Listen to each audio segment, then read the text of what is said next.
ഞാൻ വന്നിരിക്കുന്നത് വാളായിട്ടാണ്. അമ്മയെ അപ്പനോടും മോളെ അമ്മയോടും മരുമോളെ അമ്മാവിയമ്മയോടും ഭേദിപ്പിപ്പാനത്രേ എന്നാണ് ക്രിസ്തു പറഞ്ഞിരിക്കുന്നത്. ക്രിസ്തുവിൻ്റെ വാക്കായി പ്രവാചകൻ പറയുന്നത്. ആരാണ് ഈ അച്ഛനും അമ്മയും മോളും? അതിവിടുത്തെ മതങ്ങളാണ്. ഹിന്ദു മതവും ഇസ്ലാം മതവും ക്രിസ്തീയ മതവും ഇതെല്ലാം ഒരൊറ്റ സത്യത്തിൻ്റെ ഭാഗത്ത് നിന്ന് വന്നതാണ്. അതിൽ അച്ഛൻ ഹിന്ദുവാണെങ്കിൽ അമ്മ ഇസ്ലാമാണ്, മോള് ക്രിസ്ത്യാനിയാണ്. ഇവർ തമ്മിലാണ് വിദ്വേഷമാക്കുന്നത്. അച്ഛനോട് അമ്മയ്ക്ക്, അതായത് ഇസ്ലാം വിശ്വാസിക്ക് ഹിന്ദു വിശ്വാസിയെ കാണാൻ പാടില്ല. അതാണ് വാള്. അമ്മയായ ഇസ്ലാം വിശ്വാസിക്ക് മോളായ ക്രിസ്തീയ വിശ്വാസിക്കാരെ കാണാൻ പാടില്ല. അതാണ് അവിടുത്തെ വാള്. എന്നാൽ ക്രിസ്തീയ വിശ്വാസവും ഇസ്ലാമിക വിശ്വാസവും തമ്മിൽ വളരെ പൊരുത്തമുണ്ട്.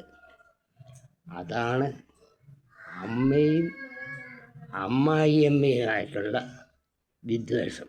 എന്നാലും പൊരുത്തമുണ്ടെങ്കിലും പരസ്പര അംഗീകാരമില്ല. എന്നാൽ അമ്മയ്ക്ക് അച്ഛനോട് വിരോധമുള്ളൂ, ഹിന്ദുവിനോട് വിരോധമുള്ളൂ. എന്നാൽ പുത്രിക്കോ പിതാവിനോട് നല്ല സ്നേഹമാണ്. കാരണം എന്താ? ഹിന്ദു വിശ്വാസത്തിൻ്റെ ആചാര മര്യാദകളുടെ അടിസ്ഥാനത്തിൽ തന്നെയാണ് ബൈബിൾ രചിക്കപ്പെട്ടിരിക്കുന്നത്. അതുകൊണ്ടാണ് മോക്ക് അച്ഛനോട് വിരോധമില്ലാത്തത്. എന്നാൽ സത്യം തുറന്നു പറയാൻ കൂട്ടരും പഠിക്കുക തന്നെയാണ്. ഇങ്ങനെ മതങ്ങളെ